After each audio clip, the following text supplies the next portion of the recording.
Today's episode of Not Another Gaming Podcast. Oh, well, we're not going to do it. We're not going to start it that way. Hold on a second. On today's episode of Not Another Gaming Podcast, we discuss some OG Infinity Ward developers returning for the new Modern Warfare, some awful, unfortunate Game Informer layoffs, Smash tournaments, enlisting therapy dogs, and we finally go over the just now publicly released gameplay footage of Marvel's Avengers from Gamescom and E3. Our very own intern Kung Fu Ken joins us this week as well, so get ready, because we're coming at you live with episode 142 of Not Another Gaming Podcast. Let's go! Yo, welcome back to Not Another Gaming Podcast. It is your boy, Papa Dom, live and direct, hosting 2 weeks in a row because Bob's apparently still at work or something like that. And we're back. We're absolutely 100% live. Operational issues and technical difficulties be damned. We've been conquering technical difficulties for 142 weeks now, so we're doing pretty good. With me, as always, one of my close compadres, my man with the purple background and the flag flying freely right in the back, Mr. Chris P. How are you? What's up, man? A long time ago, you couldn't say always with me. Me and Ken were talking about it, too. I used to be a ghost. I was a mystery. Sometimes I'd show up, sometimes I wouldn't. But now, I'm consistent with this shit. So I'm here again, Chris P., the tallest and the lankiest. Absolutely. And somebody who is definitely giving you a run for your money this week. He's actually, I know he's filled in a couple of times when I wasn't around, but I don't think we've ever been on an episode of the podcast together, so this will probably be our longest recorded conversation in the history of us knowing each other. Our very own intern, Mr. Kung Fu Ken, how are you? What's up, everybody? Welcome back to another episode. What's up, gamers? I'm back again. Bob's gone forever. I'm the permanent. Cross my fingers. Welcome, Ken. Well, welcome. Thanks for jumping on. So we're just gonna get right into it. We got a jam-packed episode today. You heard the pre-roll. You know what we got going on. And you know, even if none of those topics interest you, just like leave the podcast on mute so we get the credit for the listen. You know what I mean? Like these. This podcast life ain't cheap. I got expensive taste. So Maddie was like, wow, I really, really wanted to hear how far along Bob is in Spider-Man again, shaking my head. So we're right here. We're live and direct. We got a couple of topics to just dive right into. But before we do that, let's do a little weekend recap. Chris, how you been? How was your weekend? What you been playing? This is like a blast from the past right now because I didn't have time to think about what I actually did this weekend, so I kind of forget. I genuinely don't remember. It'll pop into me as we go, but I genuinely don't remember right now. As for what I'm playing, I've been playing a little TFT, a little GTA, and I actually, for the first time, I never thought I'd say this, but I downloaded World of Warcraft. Wow. And Yes. I'm completely subscribed. I did not buy Battle of Azeroth because I could not justify spending $50 on it yesterday. You don't need to. Because I know that I'm not gonna really take it for all it's got. Once Classic comes out, I know that I'll just be playing that. So I'm not gonna really spend it now. And like I get it, you get the 110 boost and all that. But to be frank, I really don't give a fuck about that right now. Yeah. Because the first day I played, I literally played for 10 minutes, and I was like, I can't do this. But then I played it a couple days ago. And I was with Jay, and it was super fun just sitting in a party talking, just kind of doing little quests and whatnot. So I enjoyed doing that. That's what I've been playing. And I will definitely interrupt you guys when I remember what I actually did this weekend. Kenny, what'd you do this weekend? Nothing much. Went out to eat Saturday night. Ooh, Had a couple of beers. Beers! Played a couple of games. I've been playing Remnants from the Ashes came out on Friday. Fantastic game. I shouted it out last time I was on the podcast. Get it. Dark Souls with guns. It's incredible. You probably won't like it, but maybe you will. I don't know. You know, Wait, maybe, what was maybe, it? Ashes? Remnant of Ashes or whatever? Remnant from Ashes. Oh, okay, yeah, Remnant I seen from an the article Ashes, about yeah. it earlier today, and it was like, this is the Dark Souls of, and then I just closed it. I closed the tab. So, very, very fun game. Challenging. At least some of the bosses are. Some of them are pretty easy. But super fun game. Really been enjoying that. So I got up to 120 in World of Warcraft, and I haven't done anything since because Nadeshot is kicking my ass. So I'll put it on the back burner and wait for garbage zone. I'll wait for Classic to come out, whatever. And not necessarily this weekend, but the Modern Warfare Alpha for PS4 came out today. Surprise drop. It was supposed to come out tomorrow. Surprise drop today. You already know I put in a couple hours into it. You already know I'm the best ever. Oh my god. This isn't your normal like Bob bragging about how I'm diamond and TFT whatever. No, I'm the best. Oh my god. This feeling is going to your head. Absolutely. My God. We get the kid on 3 episodes of the podcast. All of a sudden, he's a booze bag on the weekends, and he's the best ever at video games. I can't even. You've created a monster. Yeah, that's pretty much it, though, honestly. Good. Tom, what'd you get into? So I was down in the Cape. This will be like this weekend coming up will be probably the first weekend that I've spent like entirely in my own bed, in like legit a month. So I went down to the Cape last weekend. A couple of my buddies were running the Falmouth Road Race. So we went down there. You know me, not a big cardio guy. You know, your boy Papa Dom does not do cardio. So I was just down there pretending I was their nutrition and conditioning coach. So we went down to the road race, and one of my friends doesn't drink, but the other one does. So we went down, had a great time, hit some of the bars. We went down there like 2 days early, and yeah, had a great time. So the night before the race, we went out and just kind of like letting loose, and they had to get up at 6 a.m. to go to the road race. So 3 tequila shots and a Big Mac later, the kid's revving up for the race, and he was like, I do not feel great. I have definitely made a better string of life choices. So yeah, that was good. But he finished the race. It was a smooth like 7.5 miles, and it was real muggy out, so God bless him. But yeah, so that was me, and then got home on Sunday and just did absolutely nothing. So looking forward to hopefully doing the absolute bare minimum this weekend as well. I've got a good friend of the program and recurring guest. I can't talk today. Friend of the program and recurring guest Johnny Rootbeer. His gender reveal party for his upcoming child is this Saturday. So his upcoming child. We're gonna pre-order his baby, and we have to decide if it's pink or blue version, you know. So I think it's a boy. Lauren thinks it's a boy, so we're gonna go there. We're gonna like be all decked out in blue. Bob thinks it's a girl. I know that, and he's like, I predict everything. Everything I say comes true. Everything I say comes true. This child better be a boy, or I'm gonna be pissed. If that it's a he's boy, right. We're eliminating the Zoltan Bob Guess My Game segment. If it's a boy, yep. Like I love when people are right, that I know my friends are right, but for some reason I hate when Bob's right, because he just wants to make sure you know how right he was. Dude, I know. I was there when you predicted it. I got it. I get it. It's like 7 months ago. I said this was gonna happen, and it happened. Dude, I told you next year was going to be called 2020. I told you that. I called that last year. You know, shit, Bob. Like, everyone knows that. I told you that Shipyard was going to release those beers in June. I just knew it. And they do it a month earlier every year. That wasn't even that was kind of a meatball over the plate. Oh, my God. We love them, though. All right, so we're going to dive right into it just because we got a lot of shit to cover here. First and foremost, Gamescom was this this past weekend. And typically out of Gamescom, I feel like I miss everything that happens, and then 1 or 2, maybe 3 like actually exciting things happens that kind of like trickle down the pipeline.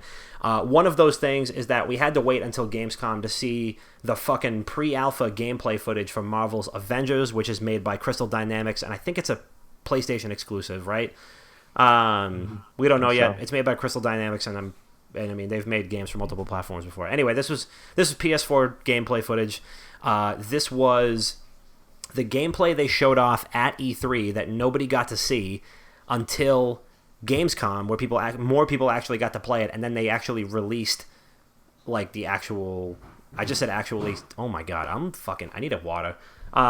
They just released the gameplay to the public so that the regular Joe Schmoes who aren't going to Gamescom or E3 can actually watch the gameplay and form their own opinions on what they actually like and don't like about the game. So one thing before we even get into this is this game's been getting roasted up and down like 6 o'clock. There has been no shortage of memes, jokes, like spoofs of the game. And the character designs are definitely a little suspect. JP. Can't say that they look fantastic. They kind of look like the Party City version of each of these heroes. They look like the Party City Captain America costume you'd buy. But I thought the voice cast itself is pretty solid. I'm still not sold on the voices themselves, but the lead creative director at Crystal Dynamics previously said that there was no plans to change the character designs. They like doubled down on the way that they looked, but now one of the other I think it's the editorial director for the game said that everything about the game is going to continue to change as we polish and approach launch. Everything's pre-alpha, and there'll be changes to absolutely everything from the characters to a lot of what you see.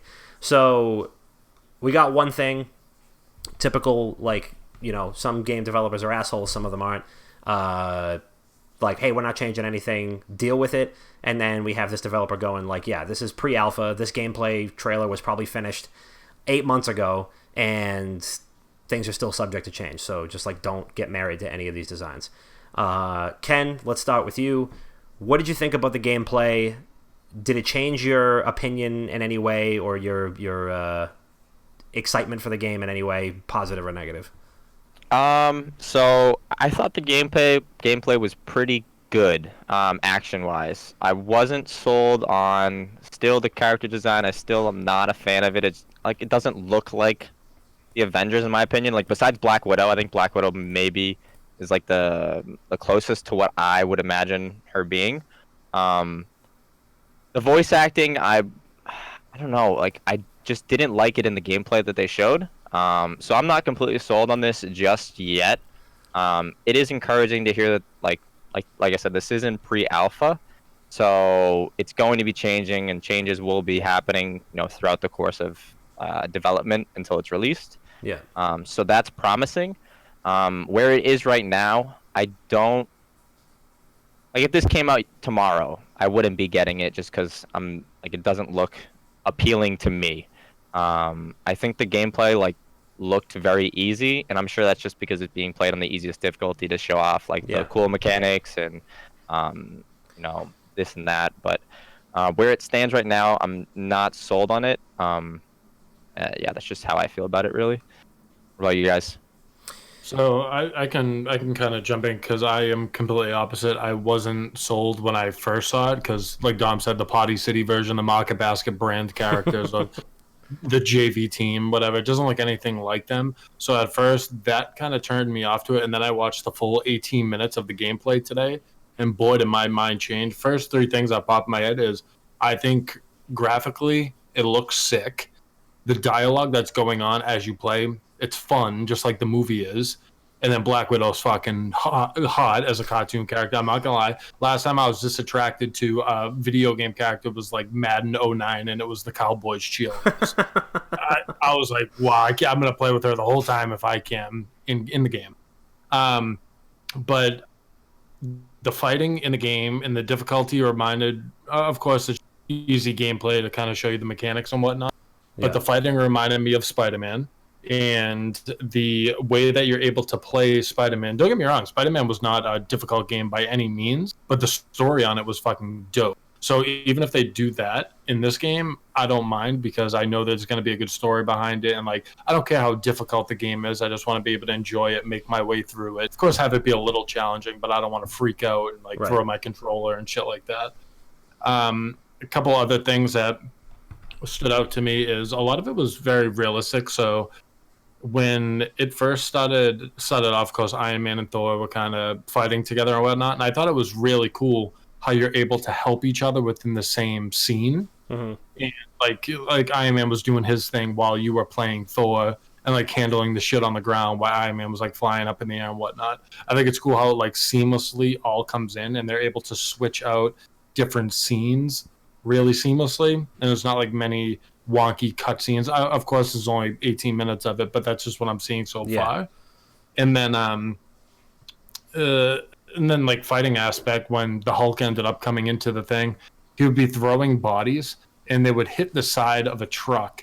And instead of just them hitting the truck in the background, the motion and the way that the body ricocheted, and there was actually a little ting behind it, it was hitting metal.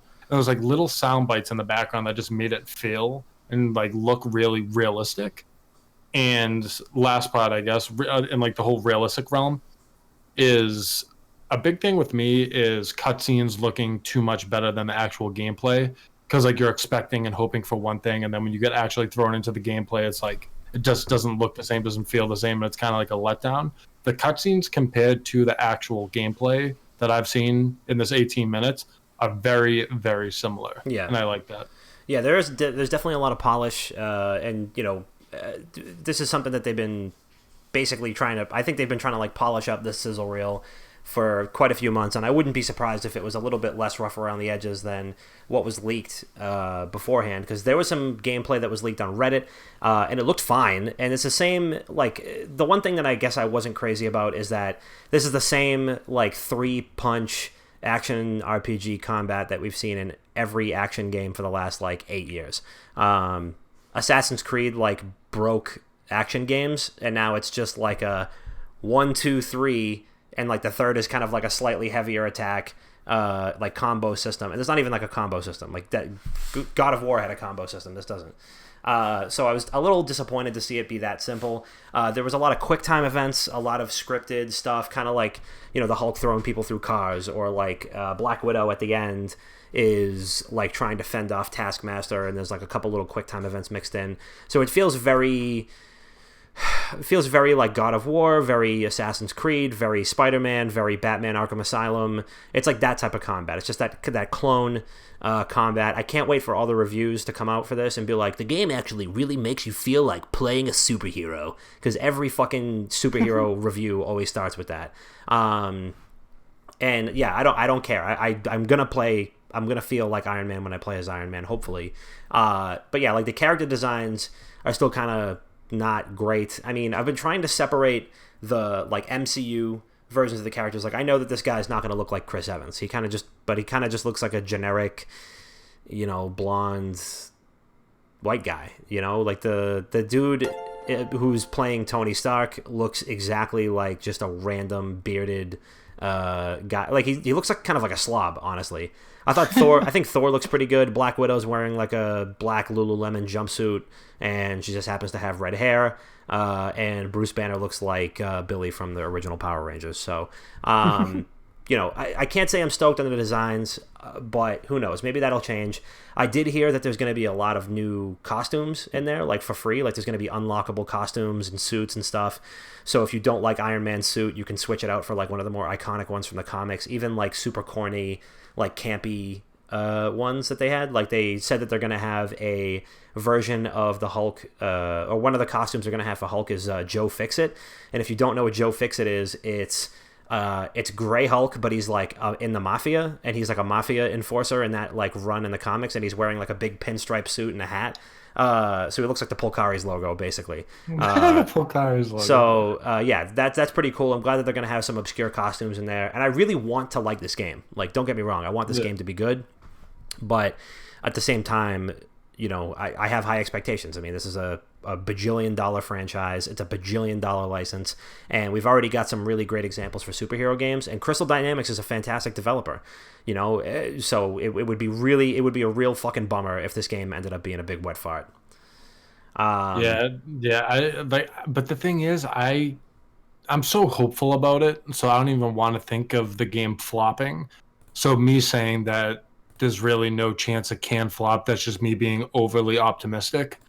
But I really think it's going to be good. Seeing what I saw, I mean, I am kind of a tough critic when it comes to things like that. Like, I call it what it is. I call it how I see it. I think it's going to be a really good game. Yeah. I do.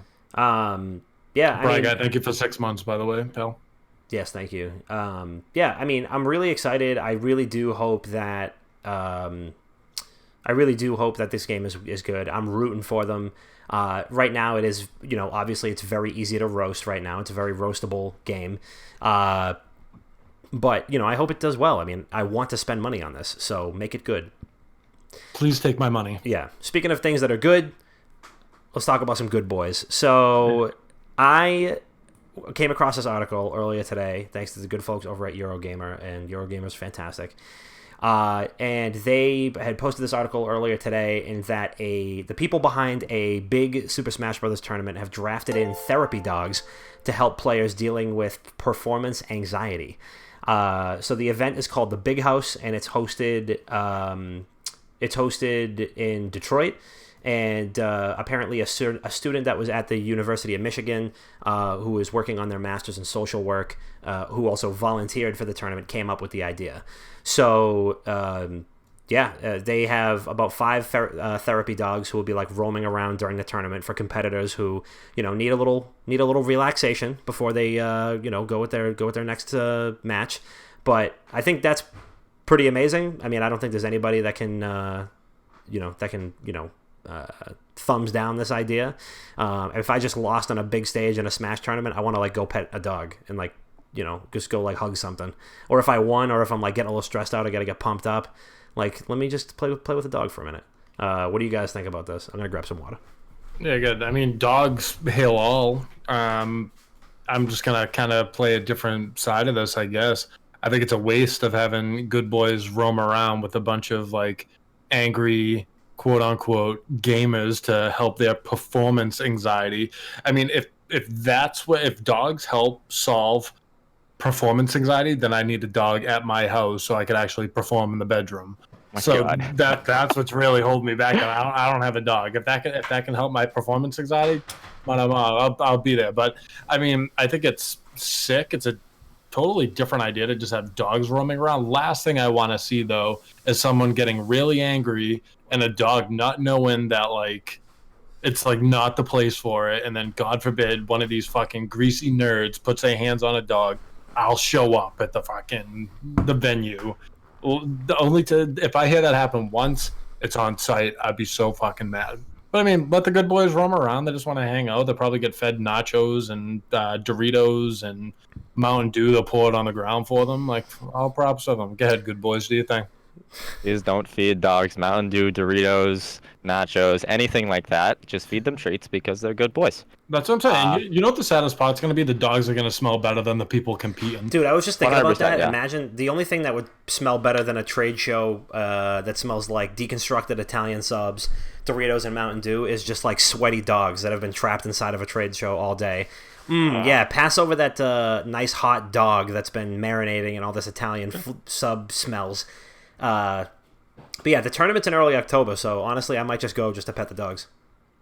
Yeah. We have therapy dogs that come to my school like a couple of times a year, and every time they show up, it is a huge thing. And every time they show up, I am there petting the dogs and just like embracing like God's greatest creation on earth. That's right. Puppies. Dogs make everybody happy. Like you can't see a dog and not be happy, in my opinion. And if you do, you should like. What's wrong with you? I don't get it. Dude, I agree. Find like the biggest gangsta of all time, like teardrops tattooed all over them, like you name it. You put a puppy golden retriever in front of them, they will melt and they will no longer be a gangster. They will be a teenager. Yeah, definitely. Like Chris said, I think this idea is something new to like the scene of esports, but it's not that far off from like I don't know. Like I always think of esports and like regular like human life outside of esports as to be completely different, but they're not that different. Like esports is growing astronomically, especially over the last like 5 years. So to see this happen, it's surprising, yes, but I think it's definitely due. And good boys, want to pet them. Yeah, absolutely. Yeah, I mean, this is the only thing I can imagine is that they're probably not contributing in a positive way to the smell in the trade show, honestly, or the tournament. Luckily, when we went to DreamHack, it was like sparsely populated enough that like people weren't exactly bunched together. But when we went to that after party and it was like wall to wall, oh my god, it smelled like a fucking deli. Awful. I don't know who's gonna shit on the floor first, one of the competitors or the dogs. We'll find out. They're just gonna think, oh my god, I'm gonna find out who shit on the floor first at 10 o'clock. We have a raffle to see who shit on the floor. Put your votes in. So yeah, really stoked about that. I hope that there's like a little petting zoo or something the next time I go to PAX. It smells like Richardson's in there anyway, so yeah, might as well just throw a couple goats in there. It's fine. do some goat yoga before I go to the trade show floor. There's so many other things though that can like help them chill the fuck out. You know what I mean? Just like have like a smoking section or like a bar or something like Hoon that. lounge. I mean, yeah, have a hoon lounge. You'll be fine, dude. Just crank a hoon and you're good to go. I mean, if it's in like Boston where weed's legal, have like a fucking smoking section. Have them go over there, take a puff of a bowl, then go back on stage and compete. Yeah. It'd be good, man. Don't waste the good boys for your fucking anger issues. Yeah. There's a lot of other people who are definitely angry in the world right now, and this is a great little transition. Some really shitty news just coming out of the gaming world. That GameStop laid off over 100 people, including nearly half of Game Informer's staff. If you know me, you know I love Game Informer. Got some really great contacts over at Game Informer, and I'm I've been an avid reader of it. Game Informer is a quality magazine, and I always thought that they deserved a lot better than just to be like the magazine you get for a subscription at GameStop or something. You know what I mean? Like the digital content that they put out is absolutely fantastic.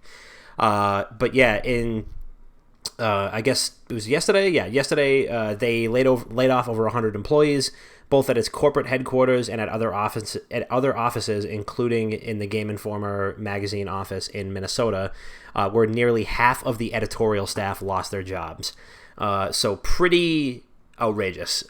They did release a statement. They said that it was a part of a previously announced GameStop reboot initiative to transform our business for the future and improve our financial performance. We can confirm a workforce reduction was implemented, impacting more than 120 corporate staff positions, representing approximately 14% of our total associate base at our company headquarters, as well as some other offices. So it's pretty wild. Whenever shit like this happens, and that was half the statement that they released to Kotaku. It's pretty wild when shit happens like this, and companies like GameStop can just give like a complete, calm, level-headed, like, hey, yeah, we're rebooting the company, we're restructuring some stuff, we did a workforce reduction. Like, no, you fired people. Like, you ruined 120 people's lives. You know what I mean? You got, and we're transitioning into the holiday season in a few months. You got you got people that are saving up for money for Christmas, probably, for shit for their kids. And not for nothing, but like gaming journalism is smaller than it looks. So, God bless the people that were laid off from Game Informer, especially on like the editorial staff, because there aren't that many really big outlets out there, especially, and I'm assuming among them, not all of them are really like opening up their wallets like that. I mean, your cream of the crop gaming writers and editors are probably making a decent amount of change, but like, how many websites are out there, like tier A gaming websites, that are gonna like have the staff positions available and then have the salary that they're willing to shell out to do this? So, a lot of people are doubting if they're going to be able to even stay in the gaming industry. So it really is a shitty thing. I mean, I can't say I'm shocked, because GameStop's stock has just been shitting the bed for the past couple of years because digital gaming is taking over, and I don't want to go into a GameStop and buy a digital version of a game. I was working there in 2008, and that was when they started doing that transition. They were like, oh, you can sell digital codes now, but if I'm going to buy a digital code for a game, I'm just going to do it on my console. And so it was just around the same time where like you could preload games and even do that for like Xbox and PS.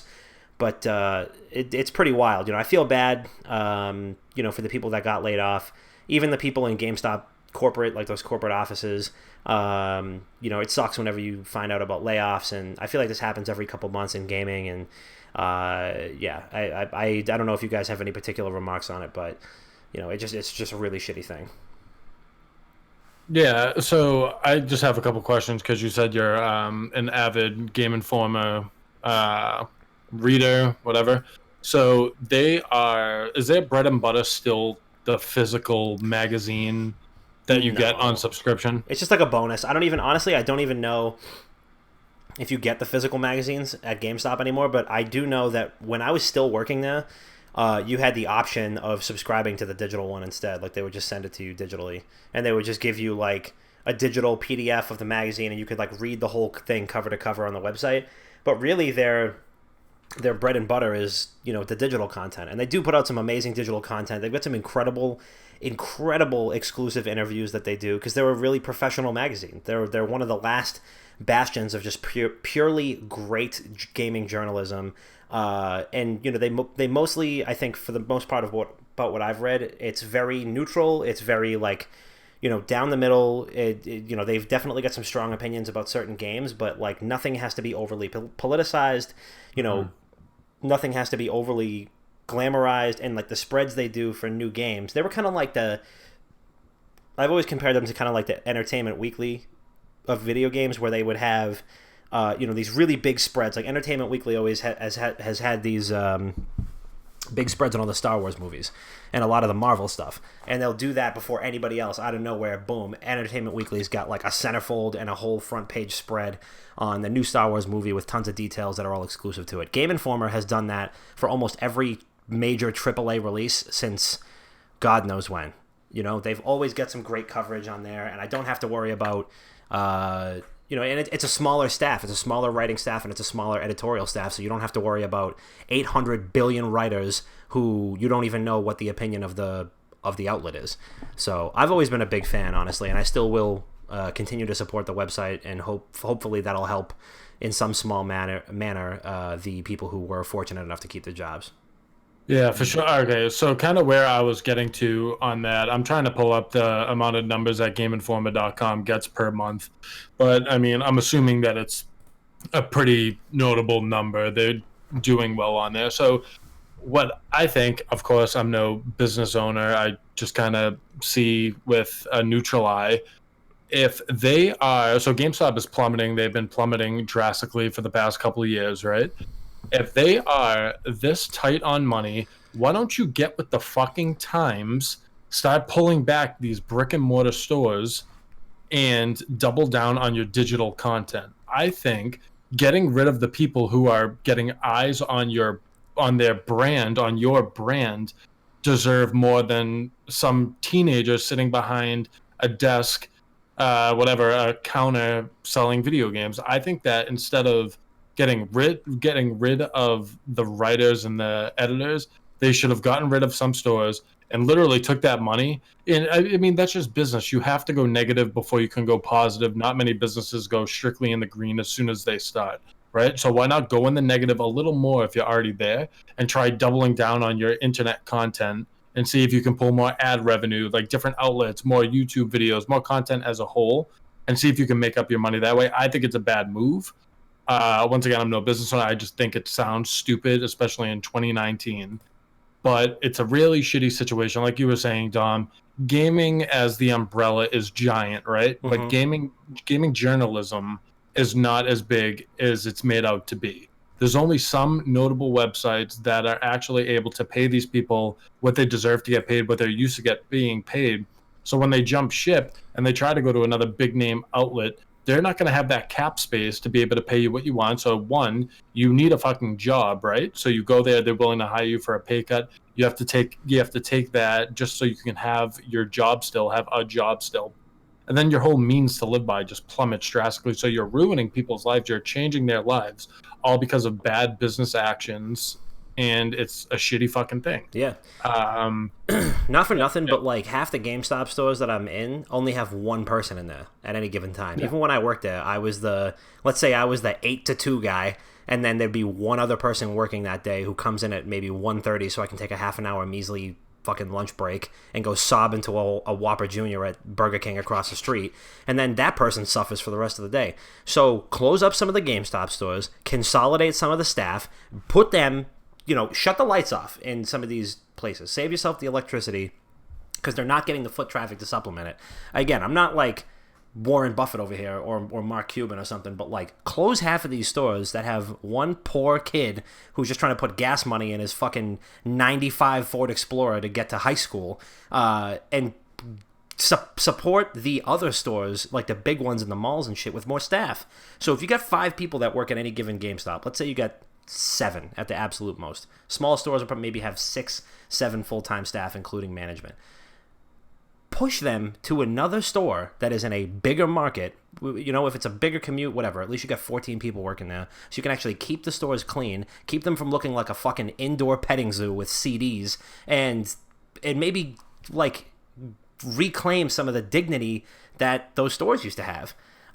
Like, not for nothing, but when I used to work, I hate that I've just mentioned it for a fucking fourth time that I used to work for GameStop, but when I used to work there was shit everywhere. It was shit everywhere, and it was really difficult to keep up with visual standards, especially when things change. And in no small part, especially during the holidays, when you got kids running through the racks and pushing shit over. So now that in the years since that they've bought ThinkGeek, and they're like trying to push t-shirts, Funko Pops, action figures, trinkets, collector's editions. Those stores are jammed with shit. It looks like an indoor flea market. Mm-hmm. So no wonder why you don't want to be in there. It's like sensory overload. You go into like a GameStop and I'm like, oh my god, there's shit everywhere. There's music blasting. GameStop TV just told me the same exact advertisement 16 different times in a row. I just saw a clip from The Big Bang Theory, and now I want to rip my own ears off of my head. And then you got people asking me questions that are not even relevant to why I'm there. So, I mean, for me, I just feel like the people who GameStop primarily marketed to, that GameStop convinced to trade in, like, that trading in your games is a good idea, that pre-ordering games is a good idea, are mostly grown up now. And they have their own money and their own informed buying decisions. And most of them probably have their own consoles and PCs, just like the three of us, who can buy stuff digitally if we want to, make more informed buying decisions. I have a decent car now, and I can go to a GameStop if I want to. I went to a Best Buy to get Red Dead Redemption 2. That was the last time I bought a physical game. And I was like, wow, I can't believe I just did this. But it was only because the digital download was 175 gigs or some crazy shit like that. Yeah, I don't have room for it. But yeah, I don't know. I mean, GameStop, I feel like there's a lot of other common sense ways that'll allow them to get their shit together, but at the end of the day, they're probably shackled to their shareholders. So who knows? Yeah. Ken, go ahead, Kenny. I'll say so. I mean, just to sort of not wrap up, but sort of like round out what you guys have been saying, like the brick and mortar, like video game store that's like specifically created for the sale of video games, the sale of the digital gift cards and the pre-orders and whatnot. Those are far gone. Like Chris was saying, like people just don't walk into a GameStop and like spend time there anymore. Like some of these smaller stores, like they're not getting nearly enough traffic or nearly as much traffic as they used to. It's 2019. It's time to sort of like allocate money in different ways, spend a lot more money on the sort of digital aspect of GameStop, whether it be their website, whether it be their gaming journalism in Game Informer, or whether it just be somewhere else. But the brick and mortar stores just aren't working. Yeah. I'm reading an article right now that like GameStop's best sellers right now, the top 1, 2, 3, 4, 5, 6, 7, 8 items on the average bestseller for GameStop, they're all gift cards. They're all digital gift cards. People are not going into their stores and buying physical copies of games. I cannot remember the last time I bought a physical copy of a game.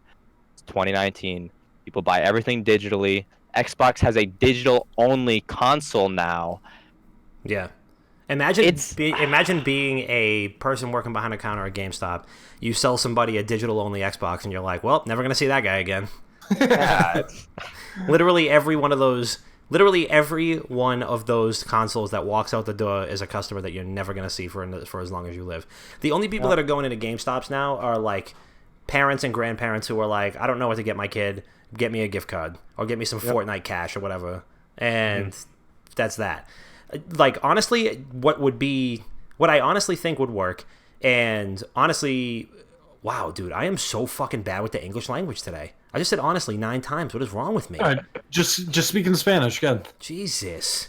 What GameStop should do, and Microsoft stores are starting to do this, is it's because Microsoft stores copied Apple stores, but they need to make a move, a big one. I mean, they should honestly just level every GameStop and rebuild them from the ground up. Make them more like a community space, just like an Apple store is, where there's workshops. In an Apple store, you got workshops, you got personal training, you've got consultants that will sell you laptops, phones, whatever. And then you have, but it's mainly supposed to be like a meeting place. You know what I mean? Like there's a handful of high school kids that are going to go congregate around a table and take selfies and stuff. GameStop needs something like that. This will absolutely never happen, by the way. This is never going to ever happen. But Microsoft stores are starting to do this because they're already set up for it. And I think they kind of tripped over their own balls for a second and they were like, oh, when we completely aped the architecture of Apple stores, we forgot that we make a game console. And now Microsoft stores are starting to have those little community things. So you walk through a mall that has a Microsoft store and there's a little Xbox outside and there's a bunch of people who are congregating around and playing video games. If GameStop did that and you didn't have the same 3 old-ass demo unit consoles that have 2 games on them that you can play for 30 seconds each, the same Guitar Hero demo that you can play 2 songs on, like you'd have people coming to those stores and they would spend money. Like give me a GameStop that's set up like a Microsoft store, for example. You got, it's the same thing as the store is now. You got one side for PlayStation, you got one side for Nintendo, you got one side for Microsoft, you got one side for like gift cards and shit. Put a nice little communal, put a couple couches in there, put like some actual working demo units that are actually like aesthetically pleasing. Get rid of all the t-shirts and shit. Get rid of them. Leave them for the brick and mortar Think Geek stores or just put them all online. Because I'm sick of tripping over pop vinyls if I go into a GameStop, for the love of God. They have that sort of community space in there, and I legitimately guarantee you that they see an uptick in traffic. I guarantee you. And then if, hey, they got Sony reps. They used to have Sony reps come into the stores all the time. They're pushing new stuff, whatever. Hey, come in, and show off this demo for this new game. Guess what? You got to go to a GameStop and you can go play Spider-Man before anybody else. And you have a Sony rep there walking you through it. How fucking cool would that be? If I was a high school kid, I'd be all over that shit. I'd be all over 100%. it. Like XP codes on a Doritos bag. Yeah, that's for damn sure. It's kind of crazy that like we even see this shit, and we have no ties to that store whatsoever. We're not business owners by any means. We're a couple guys that talk on the internet about video games. How do we see this, but they don't? Who is their upper management that can't realize that? Like, yeah, it's because they're listening to shareholders and not consumers. They don't give a rat's ass what we think, and that's the issue. And then they have their shareholders that say, well, we need 86 new Fortnite t-shirts in the store tomorrow. And you know what they love? The Big Bang Theory. Put it on the television. Run it again.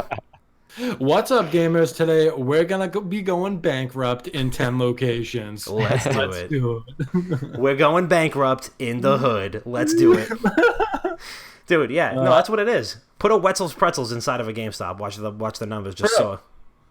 Pete just said that. He goes, the closest I get to a GameStop is buying a pretzel hot dog next door at the Square One Mall. That's true. I'd rather go to Perfumania. Oh my God, put piercing building. That's brutal. But Dude, no, put Auntie Annie's inside of a GameStop. Think about that, though. You have like, why do you go into a... You're in high school. Why do you go into a Best Buy? Give me one reason why you go into a Best Buy in high school. To play video games. Yep. One other one. Steal stuff. I mean... Yep. No, those are number 2. Play video games. Look at the Apple table. Yep. Sit on the comfy chairs and like watch a movie. They got those comfy chairs. Magnolia Center. I want to sit in those little recliners that they got there because they're better than my chairs at home. So hey, guess what, dude? They cost like $4,000. Yeah. Dude, put a communal space inside of a GameStop. Get rid of 80% of the goddamn trash that they have lining the walls. Mm-hmm. Get it all off the counter too. You know what? Actually, the last time I was in a GameStop, I was like fixing shit on the counter. I was on the other side. I was like shifting around magazines to make them symmetrical because I was like, it's so dirty in here. No one gives a fuck. That's the thing. Right. If you work at a GameStop, like, do you care? No. Well, I cared because I was like just trying to get out of there, and I was like, if I work harder, maybe I'll just get out of here quicker. It was also 2008 too, and like GameStop was like a little bit better than what it is now, but not necessarily. I tried doing that. Like I would try to do like midnight release stuff. Like we did a big one for Modern Warfare 2. We had a line around the block. Yep, I was there. It was a great community event. And I got pictures. I still got pictures of it. People still tell me about that. They're like, dude, you were at the GameStop? Modern Warfare 2 came out?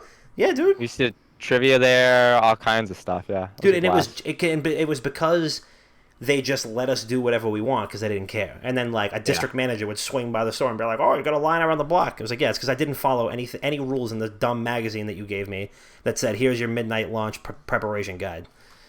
I think if GameStop gave you more money on returns or like trade-ins, they'd get a little more business. That'll never happen. I feel like that puts such like me personally, it puts such a bad taste in my mouth where I can buy a $400 console when it first gets released. I bring it back a month later, you want to give me $50. That doesn't make any sense. So I was like, fuck this. But back to the whole Best Buy thing. Times I went to Best Buy, I remember waiting in line sometimes on Black Friday because they had like stupid deals. What if GameStop came out with like crazy good bundles that like you're not able to get anywhere else? And it's like, I don't know, just shit like try to get creative for fuck's sake. I'm done helping GameStop. Fuck them. No more free advertisements. No more free advice. Figure your own shit out. And if you're listening to this and if you work for a gaming outlet where you're hiring writers, first of all, hire everybody that got fired from Game Informer, but also hire us, please. That would be nice. Yeah. Moving right along, because no more free ads and no more free advice. Before we go any further, I want to make sure we do a quick little non-free ad for the good folks at Echo Gear. Today's episode of Not Another Gaming Podcast is also brought to you by the good folks at Echo Gear. Echo Gear monitor mounts are designed with gamers in mind because they know how important it is to reduce clutter and distraction while gaming, and the best way to do that, get those monitors right in the exact position that you want. Echo Gear monitor mounts are built with high-quality materials and offer butter-smooth on-the-fly screen height and angle adjustments for complete control. So whether you need desk or wall mounts, you got 1, 2, 78 monitors, or you want to get horizontal or vertical displays, or both, Echo Gear's got you covered. Setup takes 15 minutes. Product designs are universal, and all mounts are backed with a 5-year warranty. Echo Gear's pros are available just a quick call away, and they're available 7 days a week for support. So if you want to get an Echo Gear monitor mount, make sure you use our code. That is Wicked Good. Use code Wicked Good at checkout, whether on Echo Gear or on Amazon, and that'll get you 15% off any Echo Gear product. Thanks, Echo Gear. Moving right along. This episode's also brought to you by Bravazzi, Hard Italian Soda. Okay, so moving right along, this is actually probably one of the more exciting pieces of news that I've seen in the last couple weeks. There was a big, read this on Game Informer, my man Brian Shea, shout out to Brian. This is a Game Informer like exclusive. There's a lot of former Infinity Ward developers that are coming back to the studio, leaving Respawn and coming back to the studio just to work on the new Modern Warfare. There's a huge article on Game Informer. It's a phenomenal article. Go read it. And essentially, it's all these developers who are like, developing the original Call of Duty 4 Modern Warfare was some of the best days of my life, some of the most fun I've ever had developing a video game, and I wanted that feeling back again. And once I figured out, they had like one guy that came back to Infinity Ward, and once he came, like they started coming in droves. So some of the biggest figureheads, I think it was like 5 guys that went back to Infinity Ward just to work on Modern Warfare again. They're like, hey, we're getting back to realistic, gritty, modern war settings, and they wanted to be a part of it. And that's probably the most fucking exciting thing. Especially out of an Activision studio,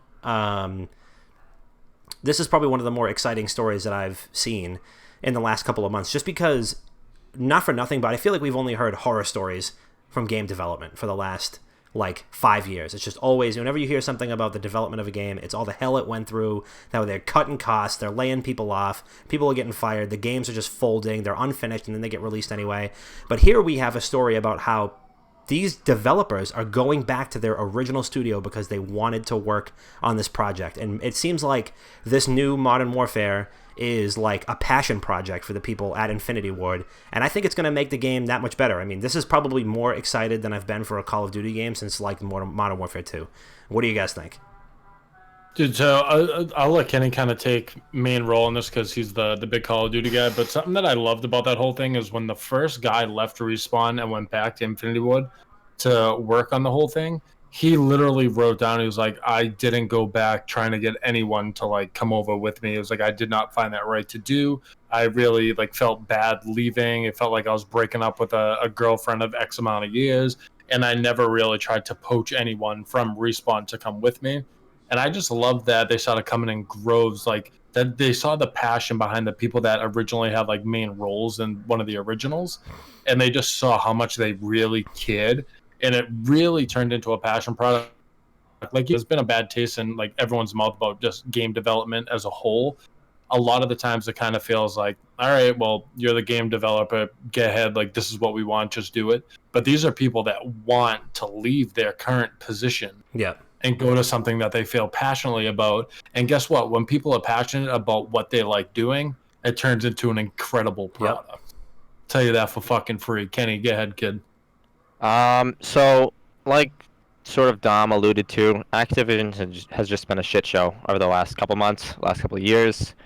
The past 4 or 5 Call of Duty games have just, I mean, they've sold copies because they're Call of Duty, but they flopped. The community has had very, very strong feelings about the past Call of Duties. Now we're seeing the end of Black Ops 4. Modern Warfare is on the horizon. COD Champs happened over the weekend. And then this article drops on the 19th. I'm super excited about this game. They surprise released, well, not surprise release, but they released the alpha for PlayStation 4 players early, a day early. So if you're on PlayStation 4, you don't need PS Plus. You don't need to pre-order the game. Hop on your console, go to the store, download it, play it. It's the new 2v2 gunfight mode. So go do that. But like Chris was saying, when people are passionate about something that they are doing, the product is always, always, always spectacular. And this article is just very, very lighthearted and just makes you feel good about sort of like the future of this game and the future of Infinity Ward as a whole. I really, really hope for good things about this game. And this article just makes me all warm inside. Yeah, like as a journalist, kind of like in a journalism standpoint, it was an incredibly written article, by the way. It was very like fun to read, and it gave you a lot of insight on what the people were actually thinking while keeping it fun. I gotta pull it up because there's a couple parts in it that I absolutely fucking loved. I just shit, I'm not gonna be able to find it immediately, but Dom, do you think this is a game you're going to end up playing just because you're kind of hearing all this? Absolutely. Honestly, I mean, this is probably the most, like I said, this is the most excited I've been about a Call of Duty game in a very long time. I love, and I said this when it got announced, I love that this is getting to more like current events. This isn't just another modern war game that's in Iraq. This is like domestic terror. This is blurring the lines between what's right and what's wrong. This is tackling current conflicts, current issues, and it's hitting the bad guys where they live. And I don't think I would be able to forgive myself if I missed out on this campaign, just knowing what I know about it. So, like, will I dive deep into the multiplayer and put 300 hours into it? Probably not. But Captain Price is motherfucking back, and we got unfinished business. So I'm really, really, really excited to step into those boots again, and I really hope that this game just absolutely blows my fucking socks off. And I think it will. I mean, it looks fantastic, so who knows? I mean, this looks like a level of polish and a level of passion that we haven't seen go into the Call of Duty franchise in quite some time. And I just love that this is already turning heads, and it's like a pretty polarizing game, I think, already. I mean, some people are like, oh, it's like too gritty and too realistic for me. I don't know if I'll be able to play this. And other people are stoked about it. Me, as an adult, I can play a video game and not freak out about it. So I'm going to do that. I am almost 100% positive that I will buy. I'm definitely going to get the game. Will I buy it on launch day and like rush out to get it? I don't know. But honestly, this article probably sold me on this game more than anything else would have. Yeah, I think I'm going to be outside of GameStop at 10 a.m. getting ready to buy Go to a midnight release. Yeah, I might. There's a paragraph in that article too. So as of right now, you think of Call of Duty, right? If you're not a big Call of Duty buff and you never really just kind of drank the juice and really supported whatever they did regardless, even if you do that, you know that Call of Duty has kind of been at a plateau, right? Everything that comes out is kind of just like, all right, okay, like sick, like I'll play it for a little bit, but whatever, like there's no energy or anything behind it, nothing news really coming out, or like you've seen it all before. Yeah. In the paragraph, what the hell is it? It says, Kelly also loves how the returning team members were so unafraid to show the passion and quickly introduce new ideas and approaches to creating a Call of Duty game.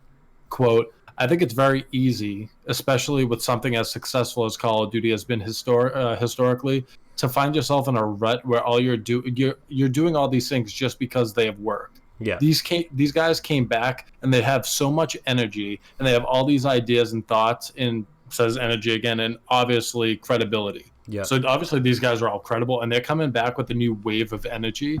So even like I want them to take risks on this one, because not for nothing, there's a lot riding on this one, especially if you're going to say all these developers are coming back. Yeah. Fuck it, like, go for it. I mean, if you're going to do it. These guys have a track record of never really half-assing things.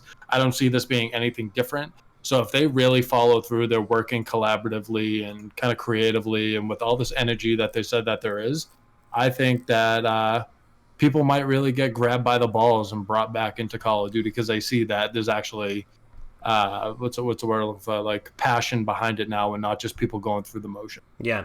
No, I completely agree. I mean, it goes for absolutely everything else. Like I loved watching the Summer League Celtics not because those games were important, but because it looked like they were having a fucking blast playing together.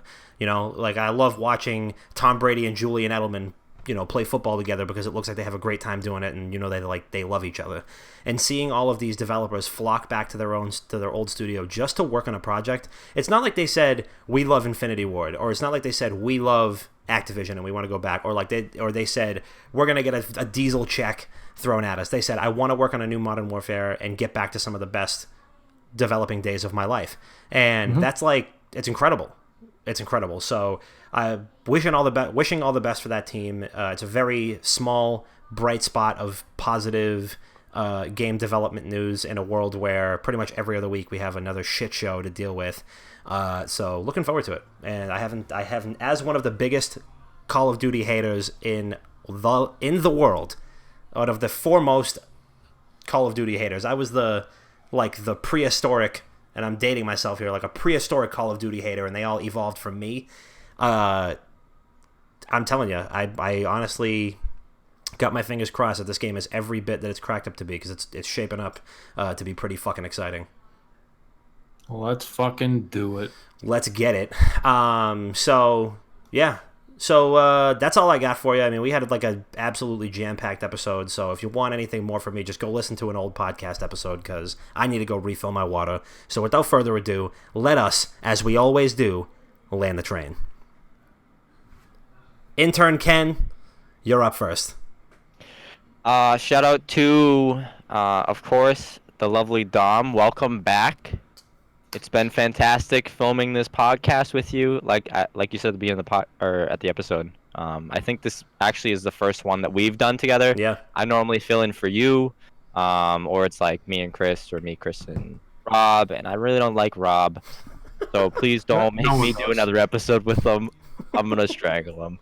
But thank you, congratulations. Thank you, Chris. Congratulations for whatever you need. Thanks. Congratulations for. I don't know. I mean, something may good have happened to you the other day. Maybe you didn't spill the salt, so like congratulations to that. Thanks, appreciate that. It means a lot.